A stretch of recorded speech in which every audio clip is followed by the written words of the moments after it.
નમસ્કાર, આપ જોઈ રહ્યા છો નેશન પ્લસ ન્યૂઝ. હું છું આપની સાથે હિરલ પંડ્યા. વડોદરા મહાનગરપાલિકાના નવા શાસક મંડળના પદાધિકારીઓએ આજે સત્તાવાર રીતે પોતાનો કાર્યભાર સંભાળી લીધો છે. જોકે પ્રથમ દિવસે જ મહાનગરપાલિકાની કચેરીના પટાંગણમાં નવા મેયર ગીતા મકવાણાની સાદગી જોવા મળી છે, જેણે પાલિકાના કર્મચારીઓ અને રાજકીય આગેવાનોને આશ્ચર્યચકિત કરી દીધા છે. વડોદરા મહાનગરપાલિકાના સર્વોચ્ચ પદ એટલે કે પ્રથમ નાગરિક તરીકે ચૂંટાયેલા ગીતા મકવાણાએ આજે વહેલી સવારે જ ભગવાન રામના ચરણોમાં શીશ ઝુકાવી આશીર્વાદ દીધા હતા. ત્યારબાદ તેઓ કચેરીએ આવવા નીકળ્યા ત્યારે કોઈ સરકારી કોન્વોય કે સરકારી ભવ્ય ગાડીના બદલે પોતાના પતિ સાથે ટુ વ્હીલર પર બેસીને પાલિકાના મુખ્ય ગેટથી અંદર પ્રવેશ્યા હતા. મેયર ગીતાબેન મકવાણાએ મીડિયા સમક્ષ જણાવ્યું હતું કે દેશના વડાપ્રધાન નરેન્દ્ર મોદીએ હંમેશા ઈંધણ બચાવવા અને સરકારી નાણાંનો દુરુપયોગ રોકવા માટે અપીલ કરી છે. તે જ પ્રેરણાથી તેઓ નજીકના વિસ્તારોમાં કામકાજ માટે હંમેશા ટુ વ્હીલરનો જ ઉપયોગ કરશે અને સરકારી વાહનોનો માત્ર અત્યંત જરૂરી વહીવટી કામકાજ માટે વિવેક બુદ્ધિથી ઉપયોગ કરશે. પહેલાં તો જે મોદી સરકારે અપીલ કરી છે તો દરેક નાગરિકની ફરજ આવે છે કે આપણે અપીલનું ગ્રહણ કરીને આપણે એનો અમલ કરીએ. તો દરેક વ્યક્તિ એવું સમજતા હોય છે કે સામેવાળી વ્યક્તિનું અનુકરણ કરતી હોય છે.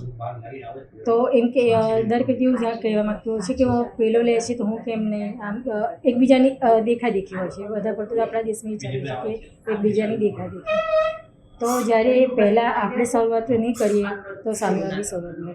એક જણનું શરૂઆતની લોકો રાહ જોતા હોય કે કોણ સ્ટાર્ટ કરે, કોણ શરૂઆત કરે.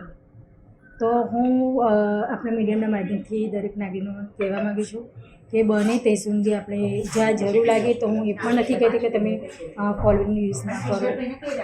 ટીમ સાથે જાઓ છો, ફેમિલી સાથે જાઓ છો તો તમે ચોક્કસ જ કરો. નરેન્દ્ર મોદી સાહેબ આપણે એ પણ નથી કીધું કે તમે બધું બંધ કરો, પણ જરૂર પૂરતો અને જ્યાં જરૂર લાગે ત્યાં તમે યુઝ કરો. કેવી રીતે વિચાર આવ્યો? વિચાર તો એકચ્યુઅલી દિમાગમાં હતો જ, પણ મને પણ હું પણ ઘણી રાહ જોતી હતી કે કોઈ જ્યારે શરૂઆત કરે પછી હું કરીશ. પણ પછી એમ થયું કે બધા જ એવું વિચારતા હશે, જે હું વિચારું છું એવું બધા જ વિચારતા હશે ને. અને મારું બીજું રીઝન એ પણ હતું કે મારું ઘર અહીંથી નજીક છે. પછી મને એમ થયું ઘર નજીક છે, ટ્રાફિકની સમસ્યા હોય છે, પાર્કિંગની સમસ્યા હોય છે, અને એકચ્યુઅલી મારે 2-3 મંદિરો બી જોવું હતું. તો જો પાર્કિંગની સમસ્યા ના થાય ને ટુ વ્હીલર હશે તો હું આસાનીથી બધું પાર્ક કરી શકીશ. તો એટલે પછી મને જ્યારે હું મંદિરે ગઈ દર્શન કર્યા ત્યારે મને મારા દિમાગમાં આવ્યું કે ચલો મારું ઘર તો અહીંથી તો નજીક જ છે, તો બને ત્યાં સુધી હું ફળનો યુઝ ઓછો કરીશ. એવું કહી શકે કે આવનાર સમય પર પેટ્રોલ પંપ પર હવે મેડમ પર પેટ્રોલ પુરાવતા ટુ વ્હીલરમાં નજર પડશે? ના, એકચ્યુઅલી હું એવું પણ નથી કહેવા માગતી કે અત્યારે હું શીખું જ છું. હજુ મને પણ ખુદને નથી આવડતું કે હું ટ્રાય કરી રહી છું. મને મારા હસબન્ડ મૂકી ગયા છે, એમની સાથે જ હું વાત કરી રહી છું. તો પણ ટુ વ્હીલરનો ફોરવ્હીલમાં ઘણો ફરક હોય છે કે પેટ્રોલ એ થાય છે. તો જ્યારે બે વ્યક્તિ સાથે હોય ટુ વ્હીલર યુઝ કરી શકે છે. મારું કહેવાનું બાબત એ હતું.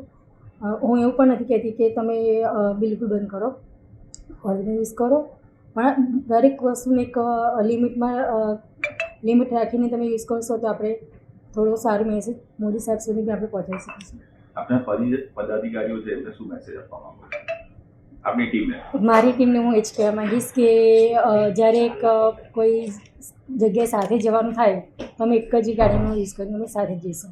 બીજી તરફ આ જ શાસક મંડળના અન્ય 2 મુખ્ય પદાધિકારીઓ એટલે કે ડેપ્યુટી મેયર આદિત્ય પટેલ અને વીએમસી ચેરમેન વર્ષા વ્યાસ સરકારી ભપકા સાથે પોતાને મળેલી સરકારી કારમાં સવાર થઈને વડોદરા મહાનગરપાલિકાની કચેરી ખાતે પહોંચ્યા હતા. એક જ પક્ષના અને એક જ દિવસે ચાર્જ સંભાળતા નેતાઓમાં જોવા મળેલી આ ભિન્ન જીવનશૈલી વડોદરાના રાજકારણમાં ટોક ઓફ ધ ટાઉન બની છે. પક્ષમાં અને લોકોમાં વાહનોના મોહ અંગે ચર્ચા કરતા જ બંને પદાધિકારીઓએ બચાવ કરતા સ્પષ્ટતા કરી હતી કે તેઓને પોતાના હોદ્દા કે વીઆઈપી કલ્ચરનો કોઈ મોહ જ નથી, પરંતુ વહીવટી પ્રોટોકોલ અને સત્તાવાર મિટિંગોમાં સમયસર પહોંચવા માટે જ આ સરકારી 4-વ્હીલર વાહનોનો ઉપયોગ કરવામાં આવશે. જ્યારે વડાપ્રધાન શ્રી નરેન્દ્રભાઈ મોદી એક આહવાન કરતા હોય છે ત્યારે હંમેશા ભારતની જનતા ખૂબ જ એ વસ્તુને એક લાગણી સાથે એક જોડાઈને જ્યારે આહવાન હોય છે એને સ્વીકારી લેતા હોય છે.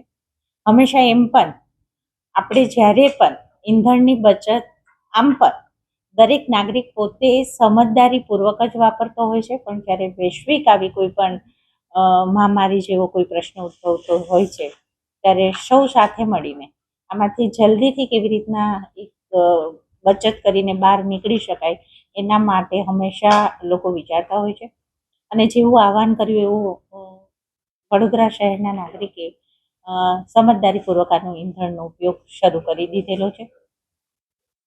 આપ કેવી રીતે જોઈ રહ્યા છો સમગ્ર પ્રક્રિયા? સમગ્ર પ્રક્રિયામાં બને ત્યાં સુધી જે વોકિંગ ડિસ્ટન્સ છે ત્યાં ચાલીને બની શકે ત્યાં સુધી તો 2 વ્હીલર હોય તો 2 વ્યક્તિ હોય તો 2 વ્હીલર, પણ ઘણી જગ્યા એવી પણ હોય છે કે જ્યાં ગાડીનો તમારે વડીલો છે, સિઝન અત્યારે ગરમીની છે તો ગાડીનો ઉપયોગ પણ એવું નથી કે ન જ કરવો, પણ સમજી વિચારીને કરવો. મેયર સાહેબ બી આજે 2 વ્હીલર પર આવ્યા છે.